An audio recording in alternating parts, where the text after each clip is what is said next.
بسم اللہ الرحمن الرحیم۔ السلام علیکم ورحمۃ اللہ وبرکاتہ۔ دوستو، امید کرتی ہوں آپ سب خیریت سے ہوں گے۔ تو دوستو، آج کی اس ویڈیو میں آپ کو حیض کے احکام کے بارے میں آگاہ کرنا چاہتی ہوں۔ تو سب سے پہلے حیض کے احکام میں نماز کے مسائل ہیں۔ مسئلہ نمبر 1، جیسے کہ حیض کے دور میں نماز پڑھنا اور روزہ رکھنا درست نہیں ہے۔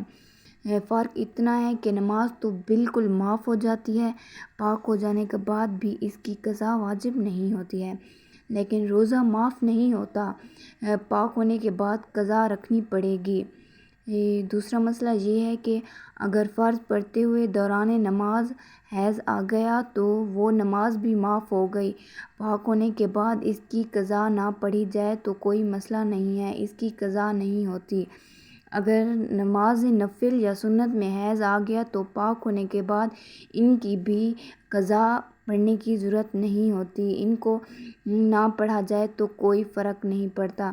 اگر فرض یا نفل روزہ میں حیض آ جائے تو وہ بھی ٹوٹ جائیں گے اور ان کی بھی قضا واجب ہوگی، یعنی اگر روزہ کی حالت میں حیض آ جائے تو ان کی قضا واجب ہوگی۔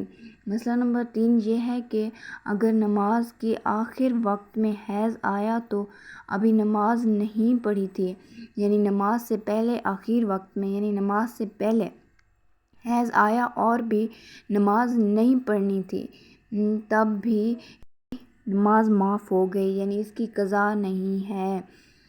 مسئلہ نمبر 4 یہ ہے کہ اگر ایک یا دو دن بلیڈنگ ہو گیا ہو تو نہانا واجب نہیں ہے، وضو کر کے چاہے جتنے دن آئے۔ یہ مسئلہ نمبر 5 کہ بچے کی پیدائش کے وقت